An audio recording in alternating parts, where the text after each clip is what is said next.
My name's John Millwood. I would like to share with you my thoughts as to why I believe the swine flu epidemic has been a disaster. Obviously a disaster for those people adversely affected, and for them I have my sympathy.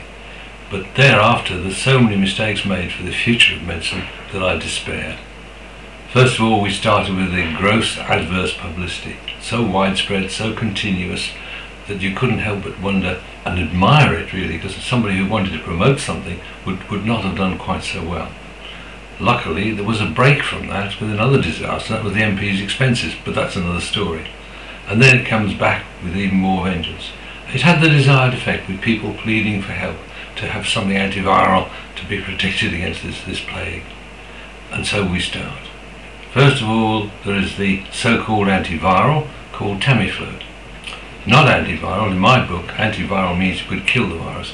It's never been claimed to do that. It was stockpiled when we had the bird flu epidemic, which didn't come as an epidemic. And so therefore they got a whole shelf full of this drug that was coming to the end of its life. Now, using this drug, despite the fact that there are numerous side effects that have been very well documented in all the papers and television. Those side effects were known way back at the time of when it was stockpiled for the bird flu epidemic. And so why the chief medical officer is now saying, well, it's a new drug and it's a new thing, we must press ahead with it to really ensure that it's we know all about it. Now we've got the World Health Organization telling us that we're being profligate with it and run the risk of all sorts of things, including resistance and everything else. So what else is there? It's been advised that most people will just wait and see. But there was once upon a time a genuine antiviral drug, way back in 1962, licensed, ready for the market and everything else, claiming it was going to cut down all the illness, factories would be able to work through epidemics, there wouldn't be any problems at all. Withdrawn, no reason, no side effects, buried, dead. And in hindsight you can't help but wonder if the drug industry decided this was going to be an own goal and would destroy future revenue income. Well, now we're talking in terms of immunisation, vaccines. Now here I think we're really into very dangerous territory. It looks as though even some of the doctors are beginning to rebel. A new vaccine, a vaccine with a similar history in the past that had gross adverse effects.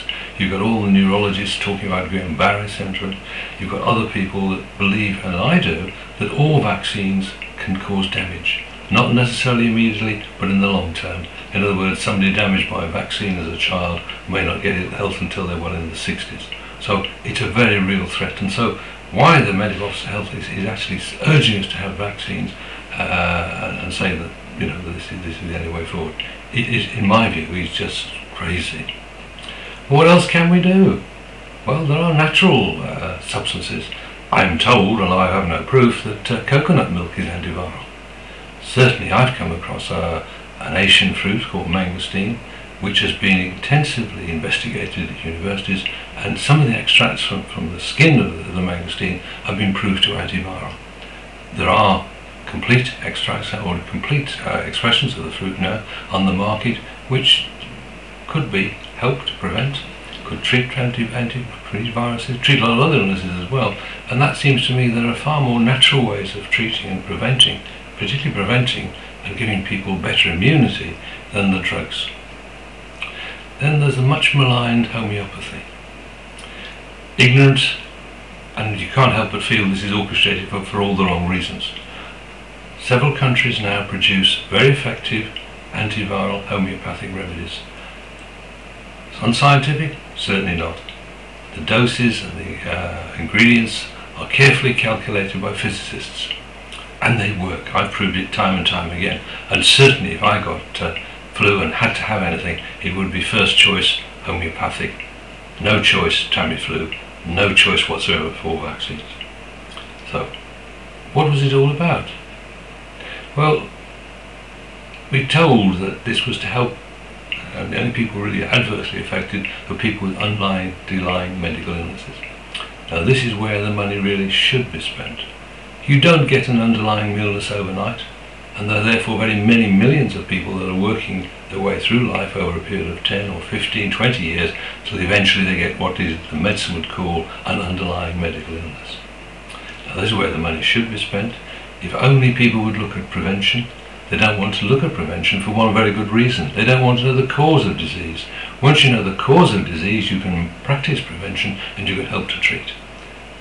Yes, well documented, well scientific evidence of the cause of disease. If you look at nutrition and what deficiencies will do, you will find there the list of all the relevant diseases. Well there, hidden from today's medical practice, but certainly there. I certainly found evidence of it when I was researching my book for The Treason Within. It's there, easily read, and the whole of medicine can be put in perspective.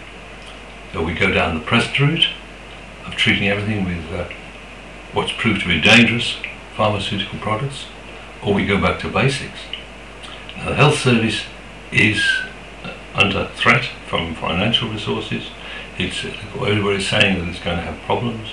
You can't keep throwing money at a system that is failing. That's ridiculous.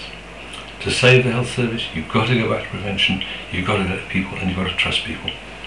So, you've got a choice.